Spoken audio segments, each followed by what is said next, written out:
afterward. Jimmy Hart told a couple of stories. One that he was in fact stabbed in the bot with a pin, but the other one he mentions is the Iron Sheik, an Iron Sheik promo getting too much I remember heat. that. Oh well, there you go. From the beginning. It did. The Iran thing was getting hot, and all of a sudden he went out there with Sheik. And you got to know fans in Memphis. They're dyed in the wool. They're country people. And that Sheik coming in there amongst them, you're not like in New York City.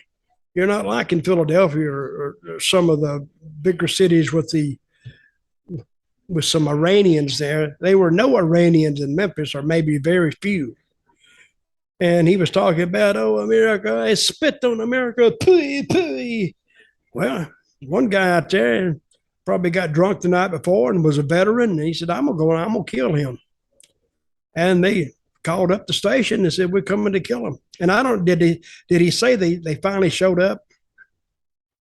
Did Jimmy say that? I can't. Oh, I only watched it a couple of hours ago. So the guys actually showed up to the studio. Yeah, that's what I'm thinking about. Well, by the time he said they were really close by. I don't know if that's true or not. They could have been, but I doubt if some police was there, they're going to come in, because they would have waited in the parking lot anyway. So if you see two guys standing there and look like they want to kill somebody, they would be the ones I would investigate.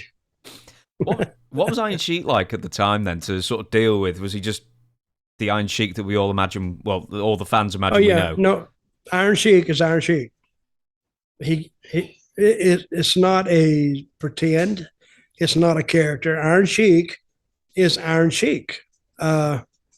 Did you know this about him, that he used to be the Shah of Iran's bodyguard? Mm-hmm. Yeah.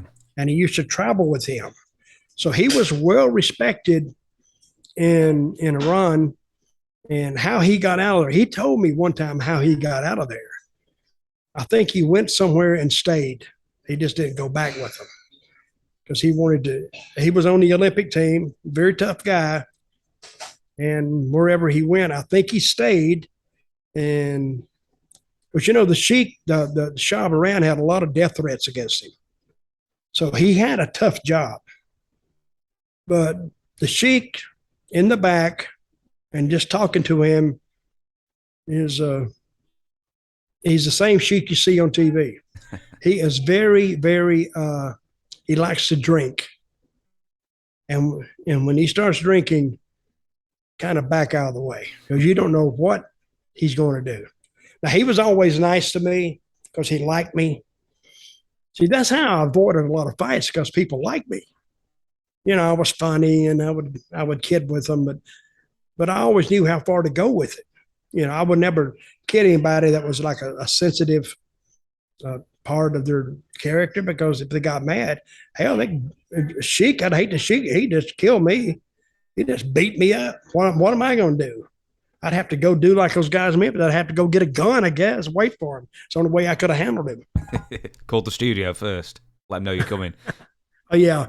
Always telegraph. I'm coming. I'm going to kill him. Now, this is something I actually wrote in the script, and I can't remember the guy's name, but it's a story Jim Cornette told many years ago, and it was about the Iron Sheik and something to do with the Iron Sheik grabbing the microphone and like the commissioner. Apparently, you all used to call him Elmer Fudd. Some overzealous Jobsworth commissioner said that no one's allowed to talk on the microphone apart from the licensed ring announcer or something like that. Iron Sheik grabs the microphone, and then maybe Fred Ward. I can't remember. I mean, that's a name that's sticking out to me. I don't remember an Elmer Fudd, but the Sheik grabbed the mic, started talking. Yeah, and apparently that contravened local, some sort of law that he wasn't the licensed wrestling announcer, and this guy came out and caused the scene. Well, that was probably in the states that used to have the wrestling and boxing commissions, which they later judged them illegal because all they were tax collectors. We'd always buy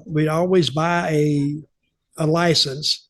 It was about $10, $20 or something, but we never got any benefit out of it. They never helped us. They never did anything.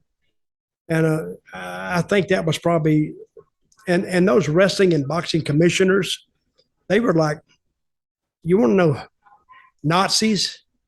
They were Nazis. Oh, you're gonna do it their way, or yeah, you'll never wrestle in this state again. They were like just assholes about it. They told me sometimes, like in Mississippi, if they told me I'd never wrestle there again, I'd say good, because I don't want to wrestle here again. I'm tired of you guys. But they were just very authoritarian in their rule. Draconian. That's a word I like to use. Well, draconian would be like an upgrade. They were less than that.